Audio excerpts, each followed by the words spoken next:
Ladies and gentlemen, we are currently tracking Hurricane Ian, and we've got huge stuff to get to in regards to the games this weekend. I'm going to give everyone the full enchilada on which games are going to be affected. There's already games that are being moved in Florida due to this storm. They're evacuating people. A lot of the Florida schools, all of their college classes for Wednesday through Friday are all canceled. How will this affect it? Let's take a look at the Weather Channel's latest forecast, and you guys can see the key thing to look at here is the overall times. Looks like it's going to be hitting Florida, right around Tampa, Orlando, Wednesday evening, so well before all of the weekend's action, and then it's in Charlotte by Saturday night. So really, this is going to affect Florida in terms of the flooding, things like that. It's not hitting on Saturday. It'll be gone and out of Florida by Saturday, and it really affects the overall rain because we know when hurricanes, touch land, they really just become tropical storms, and they dump a bunch of rain. They've got a huge system behind them. That rain will have significant effects on both of the Carolinas, and in specifically that Clemson-NC State top 10 matchup that's on ABC. The current over-under for that game is just 42.5. And then the other one, the Chapel Hill game between Virginia Tech and North Carolina, major effects. We've got a thing right here. This is Florida.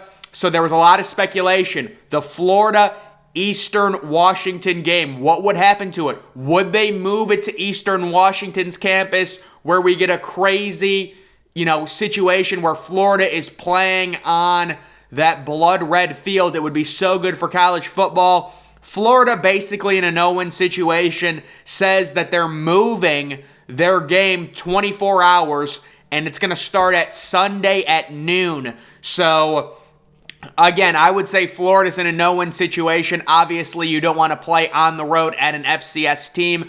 It would be great for college football. It'd be a cool spectacle, but nobody's going to watch this game. This game is on at noon. The NFL on Sunday has a 9:30 London game, and then, of course, they've got their 1 o'clock games, so this game will be completely irrelevant in terms of the public eye. It probably already was going to be irrelevant. Actually, it might be more relevant because it's the only college game, but this game moves from noon on Saturday to noon on Sunday, giving, an extra day after to recover for all the people in Florida. And there might be an issue with the travel to Florida for Eastern Washington in terms of the airports being closed. They're giving it a day. Remember, the hurricane, the system, it's supposed to be out of Florida by Friday, but they're giving everyone, there's going to be flooding, things like that. They hope to play this game on Sunday at noon. That is the thing. We've got speculation. What's happening with the Wake Forest, Florida State, big top 25, 3:30 matchup. It says, update, I just spoke with someone at Florida State who had just gotten out of a meeting regarding Hurricane Ian. The plan is 100% still to play the Wake Forest game at 3:30 on Saturday afternoon. If things with the storm change, they'll adjust. But as of now, it's not moving. So the game between Florida State and Wake Forest is on for 3:30. I love Wake Forest +7. Guys, there may not be a full crowd for that one. That's going to be a situation where the rain is going to be gone, but it's the after effects. Will people go to the game? Will they have power down there? There's a lot of speculation. They want to try and play this game on Saturday because it is a mess trying to make up college football games, trying to switch buys around, switch games around. They're going to try and play this game on Saturday at 3:30. It is a really good matchup. Right now, FSU is 7-point favorites at home. They are undefeated. Wake Forest coming in after that tough loss to Clemson. But the update for this game, they're trying to play it. I think there's great value on Wake Forest +7 due to the fact that there may not be a full stadium. It's kind of a weird thing where the environment might be really toned down due to the effects the storm has in that one. We've got an update here in the East Carolina-South Florida game. I'm hoping to get my refund for this one because I took South Florida +8 at home, and it says they're moving their game from I believe Raymond James Stadium, which is where South Florida plays, to FAU Stadium. So that will be a neutral site game, and they're telling me, no, you can't get a refund. It's ridiculous. If I'm betting on South Florida +8 at home, I should get them +11 if it's a neutral site game. So I don't understand that, but unfortunately they are moving it. Guys, games like this, let me just say this really quickly. Take the under. In a game like this where you have one team versus another team in a neutral site, there's going to be 20 people there. The under will be a lock in this game, whatever it is. These teams are not going to be motivated. There will be no energy. It will be probably like 24-17 type football game there. And then this one, which I'm not going to make a huge deal out of it, but it's just really. So they're moving this game because of rain. That's why it's being moved from Saturday to Thursday night. The game, South Carolina State, an FCS program, taking on South Carolina. This is a rivalry. South Carolina State versus South Carolina. It's like Ohio versus Ohio State. It's now being moved to Thursday at 7. And again, this is not a hurricane situation. They're just getting really bad rainfall on Saturday in the Carolinas from the hurricane. But you're not going to have hurricane winds. They're only moving this game because it's going to rain on Saturday, which I think is dumb. But it is a situation where South Carolina could say, we're going to win anyways. We just don't want to deal with it for the fans and whatever. It's an FCS team. Come on. We want to see Spencer Rattler throw the ball around a little bit. Okay, whatever. But that's another game that's being affected. That is the idea. The Carolinas are going to get hammered with rain on Saturday as the system moves up and, it turns into a tropical storm when it reaches land in Florida Saturday afternoon, Saturday night. This is the updated weather report for Clemson, South Carolina. This is a 7:30 Saturday night game, NC State versus Clemson. 76% chance of rain, only 12 miles per hour wind, so not real huge windy. It says cloudy with periods of rain, a low of 56, and then 10 to 15 miles per hour. Chance of rain right around 80%. And then it's got rainfall at half an inch. Local heavy rain is possible for that game. So that's why the over-under in that game is 42.5. I'm still taking the over because if you actually look at the system, I think it's going to be moved out a little bit after that. And then the other major game that's going to be affected, in my opinion, the North Carolina Chapel Hill home game versus Virginia Tech. This is the daytime forecast, 67 degrees, 97% chance of rain, rainfall near half an inch. The night forecast, I think it's a 3:30 game, so as we go in tonight, 81% chance of rain, heavy local rainfall is possible. They're going to get hammered, guys. The under in that game is an auto lock. I don't know why people are betting it up, but that is the latest update. We've got games changing. I think the biggest thing to watch, what happens to that Florida State-Wake Forest game? Does that game get played? Do they try and move it? It's really weird.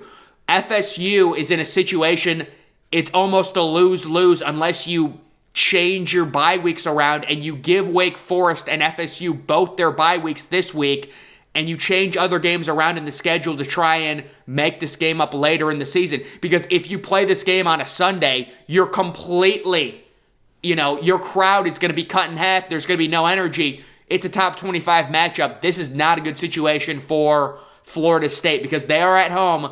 They're 7-point favorites against a top 25 team. They're finally getting some energy into that program. They're going to try and push forward and play this game. You hope that it's going to be out. The flooding is going to be, not bad to where you'll still get a sellout crowd, but that would be the concern in that one. And then the Carolina games, heavy rain. Heavy rain. That is the major stuff. The other games that were affected, they're moving, the stadiums, the Eastern Washington game, we thought there was a chance it would be moved to a different, maybe into Mississippi or something, but it ends up just getting moved to Sunday at that point. We've got injury updates regarding Jackson Smith and Jigba. Ryan Day says we're not going to put a timetable on it, so the JSN injury question continues. I would say I mean, there's no reason to play them this week against Rutgers if you're 40-point favorites. But the good news here is there was a rogue rumor that JSN had torn his hamstring or something, but apparently that's false.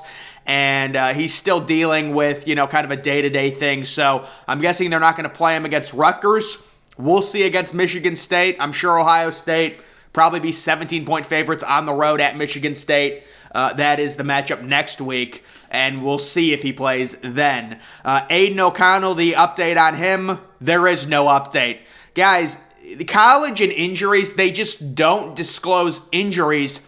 I was telling people the FAU Purdue over 61 was a lock, and it easily would have hit. FAU scores 26 points. If Aiden OConnell had played, I didn't even think he had an injury until Friday. I did not even know Aiden OConnell had an injury, and then Friday they're like, oh, he's questionable. I'm like, he's injured? Wait, he's injured? They don't even disclose. If I had to read the tea leaves right now on Aiden OConnell, I don't think they're going to play him against Minnesota. Right now, Minnesota is 12-point favorites. If they don't play him, if it's announced that he's out, that line's going to move to 17 at least.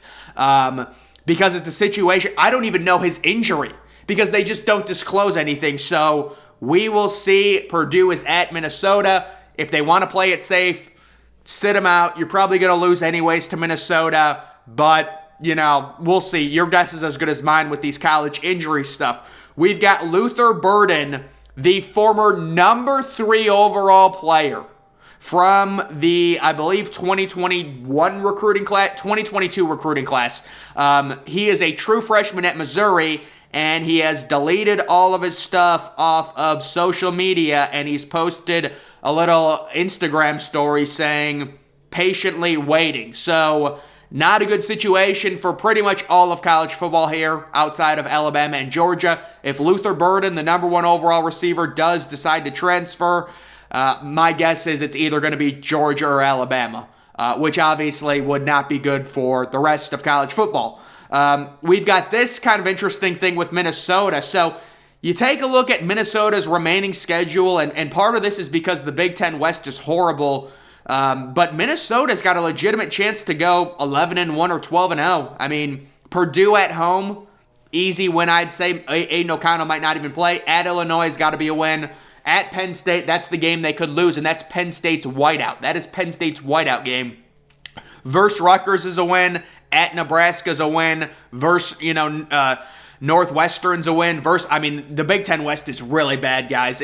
These games. And then at Wisconsin, maybe Wisconsin, they're the rivalry game. They might give them a little game right around Thanksgiving. But Minnesota, yes, they can enter the Big Ten championship game as a top 10 team at 11-1, maybe even 12-0 if they somehow get a huge win in the whiteout. But that whiteout game should be really fun. You've got Minnesota versus Penn State. Those two teams really don't face each other very often. That game, Penn State maybe with 1 loss coming in, and then Minnesota possibly, very likely undefeated go. So that's going to be a really fun Big Ten game. That whiteout Saturday night game should be at least 2 top 15 teams. And then we've got the Heisman odds. And guys, if you have been following the Heisman odds recently, C.J. Stroud is ballooned to the heavy favorite for the Heisman. He's plus 160. Bryce Young is down to plus 450. It's a combination of things. Number 1, Bryce Young's receivers just not good. Number 2, Bryce Young was always going to have an uphill battle trying to win back-to-back Heismans. At Caleb Williams at plus 500, he had a really bad passing day against Oregon State. He was like 16-36. Hayden Hooker plus 1,600, Stetson Bennett plus 1,600. I would be shocked if either of those two guys won it. My takeaway here, if C.J. Stroud does what he should do and what we expect him to do, he will win the Heisman. Beat Michigan, throw 5 touchdowns. Beat Penn State on the road, throw 3 or 4 touchdowns. He's going to have his chances for Heisman moments. He's probably going to get JSN back. He's got Julian Fleming. He's got Marvin Harrison Jr. He's got Trevion Henderson. He's got Emeka Ibuka. He's got a superstar left tackle in Paris Johnson Jr. There's no excuse for Ohio State to not produce a Heisman Trophy winner this year. It's still very early. This doesn't mean anything. You have to perform. You've got to beat Michigan. You've got to, perform against Penn State. But right now, CJ Stroud, I believe he is at 16 touchdowns, 1 interception. I would say minimum of 4 touchdowns against Rutgers. It's either going to be 4, 5, or maybe even 6 against Rutgers. He's just going to run his stats up. And again, it's a situation where if CJ Stroud does with his weapons, with the line, everything is in place for CJ Stroud to win this award fairly comfortably. Now, college football is crazy. We will see. But this is a situation where everything is in place for Ohio State to finally produce a Heisman Trophy winner, their first since Troy Smith. So we will see what happens there. But guys, the major storm we're following. How is this Hurricane Ian affecting all of these games in Florida, in the Carolinas? It's going up. It's going to miss me, thankfully. I don't like rain. I live in Ohio. It's going like this. So it's going to have a major effect, and we will continue to follow this. What games get canceled? I'm still interested. What happens to that Florida State, Wake Forest game? Do they go ahead and play that? Is there a limited crowd because of the hurricane effects on the population with possible flooding and things like that? It'll be interesting to see how that all is affected. But guys, that is going to do it for this video. Make sure you're following me on Twitter. Link to that's always in the description. I'm, of course, the Depressed Ginger. Thank you for watching.